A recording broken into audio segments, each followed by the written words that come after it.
Bonjour monsieur, c'est vous qui avez organisé aujourd'hui cette marche pacifique des Camerounais de Toronto. Est-ce que vous pouvez nous en dire plus? Absolument. Oui, c'est moi qui ai organisé, qui ai lancé ici. Mais en fait, les Camerounais de Toronto répondent à un appel global d'un candidat de l'opposition qui a gagné l'élection présidentielle et pour lequel, grâce à la corruption au Cameroun de toutes les institutions, il n'a pas été proclamé. Et donc nous résistons et nous demandons l'aide de la communauté internationale pour revoir toutes les informations disponibles pour qu'on puisse déclarer le vrai président du Cameroun. Le Cameroun va de mal en pire. Les jeunes qui quittent de l'école avec tous les diplômes, ils ne font rien. La crise anglophone est là. Bon, si le peuple ne t'aime pas, tu peux t'éloigner.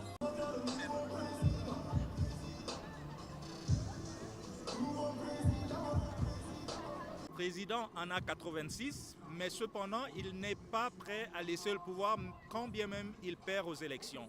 Il s'arrange tout le temps, depuis 36 ans, à organiser des élections frauduleuses ou quand bien même avec les nouvelles technologies, on est capable de prouver, parce qu'on a les résultats pour chaque bureau de vote, qu'ils ont perdu.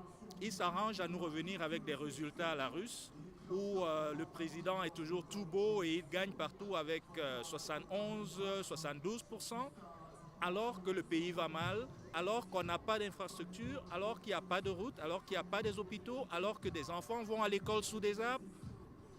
C'est simplement inacceptable au XXIe siècle. Avec toutes les richesses qu'un pays comme le Cameroun a, c'est inacceptable.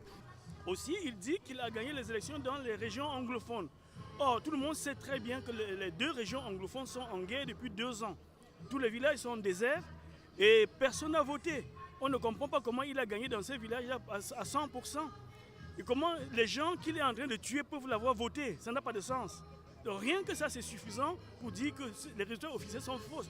Please stop the genocide in southern Cameroon. Stop killing our husbands. Stop killing our boys. Stop killing the youth. We need to go back to school. We need dialogue.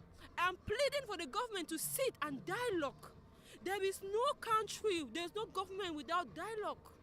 Donc nous pensons qu'aujourd'hui, ce n'est pas par la guerre qu'on peut changer des choses, c'est en exprimant son point de vue. Après tout, les autorités publiques sont au service du peuple, quoi. Donc le peuple doit se bouger pour faire bouger les choses. Donc c'est pour ça que nous pensons fermement, avec conviction, que cette marche, comme celles qui ont eu lieu à Montréal, à Ottawa, à Washington, à New York, à Paris, auront des répercussions, surtout de nous faire entendre par les autorités américaines, européennes, pour leur faire comprendre qu'il y a des choses qui ne vont pas, quoi.